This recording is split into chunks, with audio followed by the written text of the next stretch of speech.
Welcome to the First Trust ROI podcast. I'm Ryan Isakainen, ETF strategist here at First Trust. Today I'm joined by Jim Bowen, CEO at First Trust. Jim and I are going to talk about what makes First Trust a bit different from other firms in the financial services industry. We're going to talk about the economy, politics, government, American exceptionalism, and some other topics. Thank you for joining us on the ROI podcast. Today I'm joined by Jim Bowen, CEO of First Trust. Jim, thanks for joining us on the ROI podcast. Glad to be here, Ryan. So Jim, starting off, how long have you been doing this? How long have you been in the financial services industry? About 42 years. 42 years. Right. I'm 46. So when I was 4 is when you started. That's when we started the business. Okay. So First Trust is 32 years old. You started off with First Trust. Have you been the CEO the whole time? I've been the CEO since 94. I was co-CEO from 91 to 94. And we started the business, 5 of us, started the business. Our senior partner at the time was Bob Van Kampen, and we started by buying my old business at Clayton Brown. It was a lift out, think of it like that. There were 38 people. We started with 38 people. We had under our complex $625 million, and sitting here today, you know, we're 1,000 people and 210 billion. Ish. So one of the things that has distinguished First Trust in my 23 and a half years here, as I talk to others in our industry, is really the focus on the way that we distribute investment solutions. It's really focused on financial professionals as opposed to, you know, the temptation to go and distribute directly to retail. And you've always been very much in favor of the financial professional. So what led you to that? Why do you think that's a better way to distribute investment solutions as opposed to just selling directly to investors? We believe passionately that advisors are noble people. They live lives of service. They spend their entire life tending what I have kind of come to call the wealth of others. So what does a financial advisor do? He guards the wealth of the most productive people on earth, people who rely on him or her to protect their wealth. They don't trust their wealth in their own hands. So they serve decades, most often underappreciated. When they're needed the most is times when their clients, regular people, are afraid. And who tends them? The financial advisor. It is a life of service. We believe because of the relationships they have with their clients, no one is better prepped or ready to serve the client. We certainly can't have the relationship with an individual investor that a financial advisor can. We serve them because they serve the real client. So what I'm hearing you say is it's in the best interest of the end investor to have that guidance from a financial professional. Oh, without question. Financial advisors are experts. And the idea that they're just salesmen is movie literature. It's crazy. So another, what I think of as kind of a hallmark of First Trust is the ability to have what I would like to call intellectual freedom. I remember a few years ago, I was giving a presentation. You happened to be there. Afterwards, you asked me a few questions about it, and you said, you know what? I disagree with what you just said. And I was like, oh, boy, Jim disagrees. But you said, but I want you to keep on saying it because you believe it. And I can't tell you how different that is from a lot of my peers in the industry. So why is that an important value for our firm? Why is intellectual freedom to think what you want to think, so important? Well, because line thinking isn't good. I mean, I back it up and I think of this country, what do we have? We have a functioning democracy, we have personal property rights and the rule of law. Okay, and that's woven into our Constitution. And then you start thinking about if you're going to build a business, do you think you have all the great thoughts with a collection of people? No. Many with bright ideas, with liberty and freedom to exchange those ideas and to win the argument with those ideas, make us far, far, far stronger. So we're not threatened. We have some of the best minds in the industry Okay. And they don't always agree. Good. Iron sharpens iron. People throw it around like it doesn't mean anything. No, it means a lot. So people who agree and people who agree to disagree are stronger for it. And you get a better result because many minds working a problem will give you a better result. It's like that fabulous scene in Apollo 13 when he walks in and he throws all of the stuff that's actually on the ship. And he says, build me, and he holds up a carbon dioxide filter. Build me this out of this. Okay, minds working the problem. So what is the implication that you read stories in the newspaper about different universities where there seems to be, the lack of diversity of thought, where if you have a certain perspective, maybe protesters come and they don't let you talk about certain perspectives. What is the long-term implication for something like that in your view? Some of it's cyclical. Okay, it's so interesting to watch the pendulum swing. Okay, in the '60s and all of the protesters were on the left. They were the protesters because the man wouldn't let them speak, and they didn't like that, and it was tradition, and it was locked down. And today you look at it, and the protesters have won the day in the academy. The protesters are the elite, and now they don't want freedom of thought from the right. In some ways, it's parody. I mean, it is ridiculous. You have to have freedom of thought. You have to have, or move to China, okay, or Russia, okay, or North Korea. No, freedom of thought, the ability to express yourself, okay, and the idea that you can be triggered because you don't like what he's saying is patently absurd. It's freedom of speech, okay, not freedom of speech that you like. No, it's freedom of speech. It's freedom of speech for somebody to say something you dislike. The idea of hate speech is so interesting. Is hate speech when I don't like it? You can't do it? That's not how we were founded. So I want to get into some of your views on markets and the economy, and I think a good starting point would be on inflation, because this is one of the areas where there's probably some diversity of thought at First Trust. Oh, yeah. So take us through what your outlook is for inflation. Many of us, I would say most of us, are clearly lean more the supply side. We actually still revere Milton Friedman. Okay, we believe that he has not a corner on the truth, but he's got a good chunk of it. Okay, so when we look at what happened, we look at the explosion of M2. We think that's where you find the seeds of the inflation. Okay, you can go back further. Brian will talk eloquently about what happened under Bernanke and the changing of reserves, the method of using reserves. But nonetheless, let's go back to your question. So yeah, we have people in the top of the intellectual capital. Bob Stein. He thinks we're going to be closer to 3%, by the end of the year, the end of next year, and it'll run there for a while.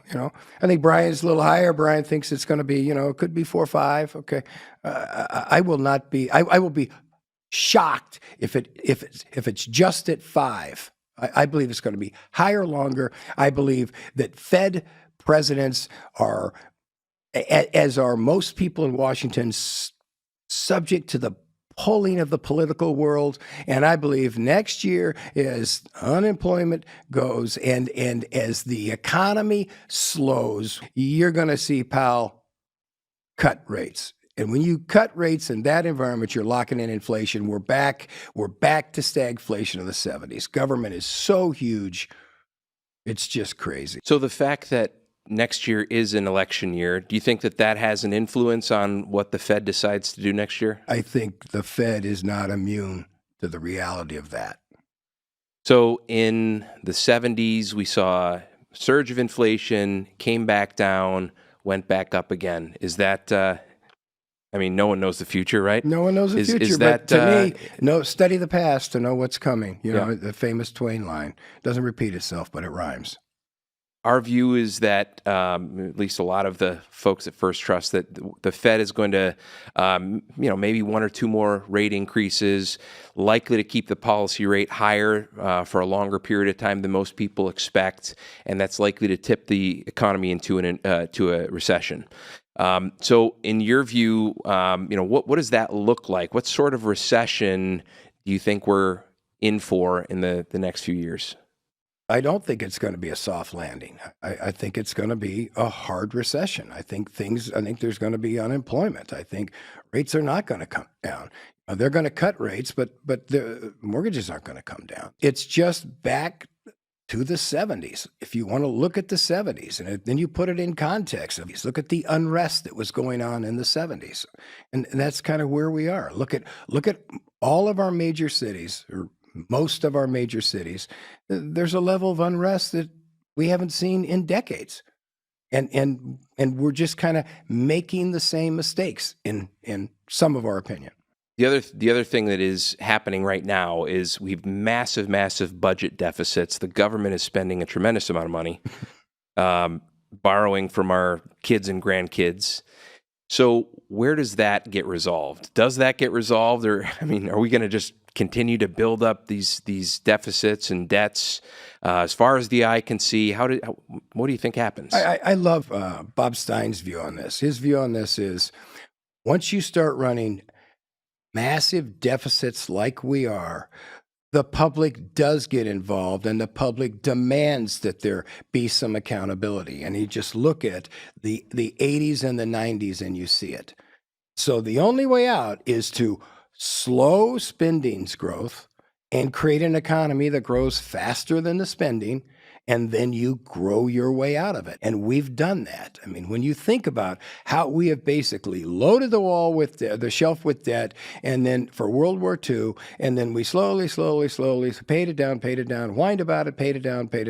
And then LBJ came in, and he was going to create a great society, and we loaded the shelf with debt, and then we whined about it, and then we slowly paid it down. And then remember, when Clinton left office, he had run surpluses.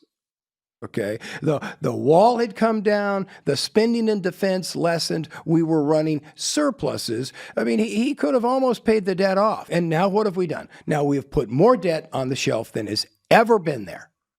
And so what are we going to do? Well, we're going to whine and complain and slowly pay it down, because that's what we do here. Okay, that's what we do. We don't default on our debt. The Greeks do. It's a fascinating thing.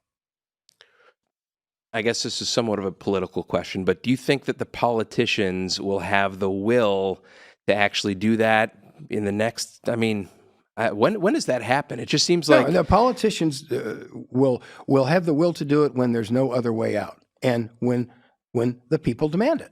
Yeah, when the people demand it. When they'll vote you out if you vote for more spending, which requires higher taxes. When you're going to be voted out, all of a sudden you get fiscal discipline. The other topic that I've heard you talk about for years is particularly the energy sector and some of the trends that are happening, the transition to renewables, the conventional fossil fuels. For those that maybe aren't as familiar with your position on kind of where the opportunity is, I don't know, take us through. Where do you think the opportunity is if you're comparing those two areas? When you back up and you think about who we are as a country and the resources we have, it's astounding. Okay, we were, before Biden came in, the largest energy producer in the world. Okay, we were exporting energy for the first time in approximately 40 years. Okay, we were completely energy independent. We have the most natural gas reserves in the world. Okay, we don't really know how much oil we have, because through the whole shale revolution and fracking, we've unlocked unbelievable oceans of oil. If you think about the idea, and if you look at the production, if you want to focus on CO2, or if you want, whatever you want to focus on, okay, clean air, okay, the United States is the one that has made the biggest movement towards clean air, towards reducing pollutants, the whole thing on Earth. Get the data. Don't listen to the narrative. Okay. The idea that we should have people, huddled in their homes because we're afraid to use natural gas is absurd. Natural gas, if you burn natural gas, you produce 52% less CO2 than if you burn coal. Okay. So, and there are clean coal. The idea that fossil fuels shouldn't exist is a narrative by activists that is patently absurd. We could not exist without fossil fuels. And then McGarrell has a fabulous story that he found. I can't remember if it was the Prime Minister of Uganda who said, listen, you in the developed world, there's 1.5 billion of you. 1.7 billion of you. There's over 5 to 5.5 billion of us in the less developed world. And if you think that we're going to not have energy to get out of being less developed, using the same tools of energy that you use to become a developed nation, you're wrong.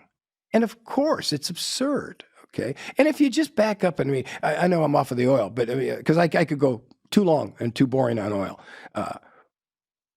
There isn't any reason we should be pulling back from it. We always want everything constantly being cleaner, cleaner, cleaner. Okay, we could go to hydrogen. Why in the world are we not rolling out nuclear energy? It is a narrative from a movie in the 70s, and everyone sees that narrative when we had an incident at 3 Mile Island where no one was killed, and put that industry on hold. And yet most, not all, most of the climate activists who don't want any climate change because of CO2 production are against nuclear energy that produces zero. I mean, it is about control of people by people. It is elite people wanting control, and that's no conspiracy thing. You can just look at it. Data versus narrative. Look at the data, listen to the narrative. Data shreds narrative. And when you're against an activist, when the data they ignore because they've turned it into religion. And it's not about data, it's about their faith.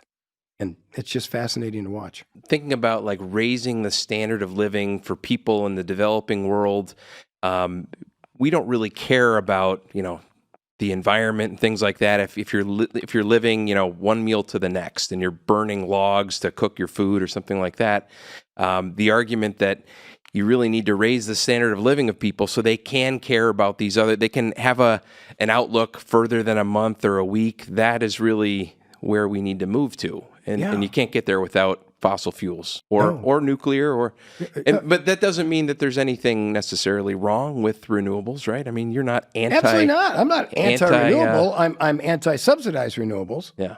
Okay. If you want to have renewables that are cost effective, who's not for that?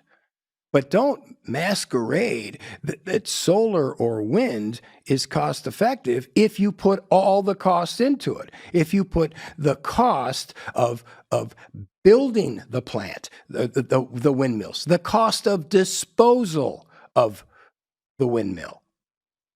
And then how are you going to measure the cost of the bird death, which is astounding? Or should we talk about the whales that are being killed because of the production? But all of a sudden people they go quiet there. And then you want to talk solar? Oh my word. The cost of the mining of the materials, the cost of the disposal. No, don't give me that once I assemble it and it starts whirling, oh, this is how much it costs. And then you want to talk about EVs. Okay. No one's against an EV that is actually not subsidized, or that we're going to not compare apples to apples, okay? You want to talk about the evils of this, I'm going to say, when's the last time you watched lithium mining? It's astounding, okay? What goes into a battery and the lifespan of that battery and then the disposal of the battery. You're going to measure all of that. Then we're going to have a real data-to-data talk. We're not going to talk about narrative. We're going to get to the data, but we're going to put all the pieces in. But there'll be a breakthrough. Some, but perhaps it'll be AI using supercomputers. Someone's going to figure out the physics, and we'll have a breakthrough, and batteries are going to be fabulous, okay? I'm all for that, but I'm not for locking in through subsidy, pretending that everything here is fine when we're just doing all the mining somewhere else and acting like we're pristine. Jim, one of the things that I wanted to ask you about was the idea of American exceptionalism. That's something that we have talked about for years. Right. This country is in kind of a bit of flux, I would say. There's protests, there's lack of, I guess, coming together. Things seem to be becoming more polarized. Should people be pessimistic or optimistic as they think about the idea of American exceptionalism and what lies ahead? I think when you back up and think about this country's built on the Constitution and what's in the Constitution and the rule of law, and the writers of that Constitution, the founders, understood human nature very, very well, which is why we have 3 separate branches, and they were set up to protect their own turf from the other 2. It's fabulous. Okay, they understand the fallen nature of man. So they wrote, to me, the best document that's ever been written on government. And so now we're just operating it. Okay, and is it perfect? Absolutely not. Is it the most perfect one out there? Absolutely. And there will always be struggles, and the pendulum will always swing from one side of the political aisle to the other, okay? And when it does, the side on the other side feels like it's never been like this before. It's unbelievable. These people are taking power. Now, as the federal government has grown and as state and local governments have grown, they want to exert more control.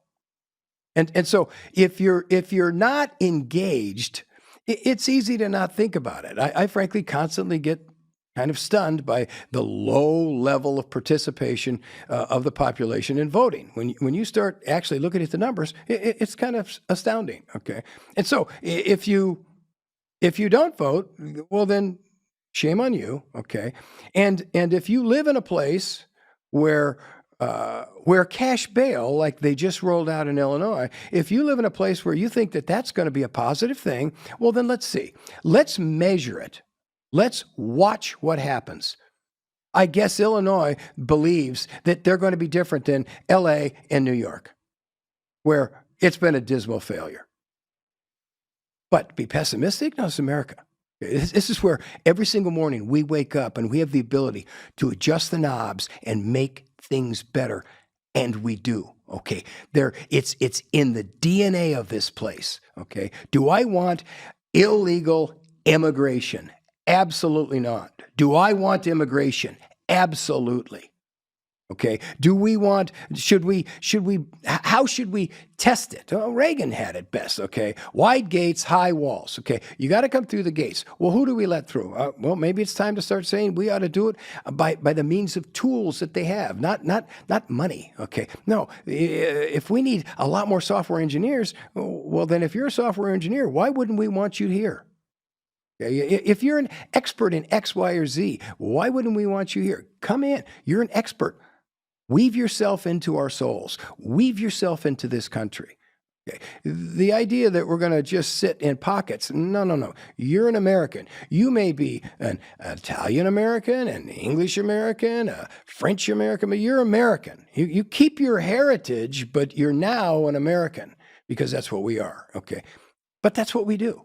And at the end of the day, you see it. You see it in tragedy when we pull together and we set aside our pettiness.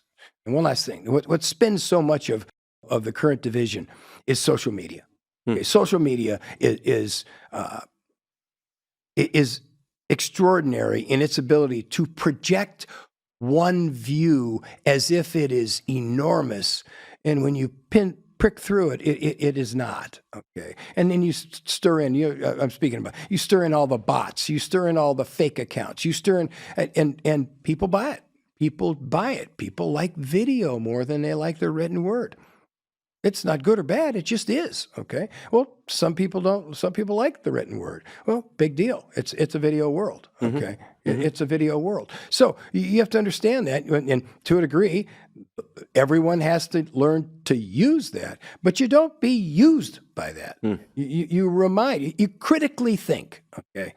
It's the phrase that my wife coined for me. She goes, critical thinking, because we talk about it all the time. Why is this happening? Why is that happening? How can this person be doing that? Okay. How can the people in San Francisco be absolutely stunned by what's going on in their city? Well, because you put policies in that said if you stole anything less than, I believe it's $900, it's just a misdemeanor, and we write you a ticket. And they're shocked at the theft. It's a lack of critical thinking. So one of the challenges, I think, when you're talking about social media and what people are fed, and then they kind of make decisions, and they behave in a certain way, all of that's curated, and so people, it happens that you go down a path, and then the algorithm says this is the sort of person, and then they get more reinforced, and that results in a lot of the polarization I'm talking about, right? Absolutely, without question. So how do you break out of that narrative? You've got to read widely. You've got to create multiple paths. Okay. You have to read. I mean, it's a practical thing. For me, Real Clear Politics is a fabulous place to go because it gives you the best writing of the right and the left. You have to read widely. You can't find yourself just focused on one path, or it will lead you further and further and further and further down the one path. No, you have to consider all things. That's why many heads. That's why you want, people want to talk diversity. Okay, it's diversity of thought. It's diversity of outlook. It's not just what color, what behavior is diversity. No, it's how do you think about things, and how do you interact with those things, and do you have a curious mind, and do things make sense to you, and when they don't, do you pursue? Do you understand why someone holds that position? You mentioned reading. Over the years, I've gotten a lot of great reading recommendations from you. What are you reading today? Anything that you've read recently that you'd recommend to our viewers? Well, I just was given Thursday Walter Isaacson's new biography of Musk. And so, somebody said to me, why would you read a biography of a guy still alive? Well, pretty talented guy, and written by a spectacular author. Mm-hmm.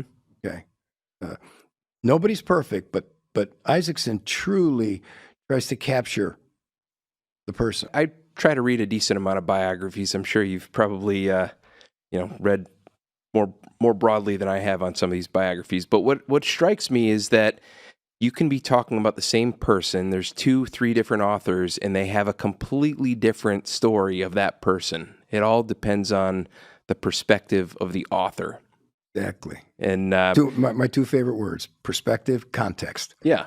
I think there's a lot to learn from all these different sides. Jim, it's always great talking with you. Thank you for joining us on the ROI podcast, and we really appreciate your leadership at First Trust and what you do in the financial industry.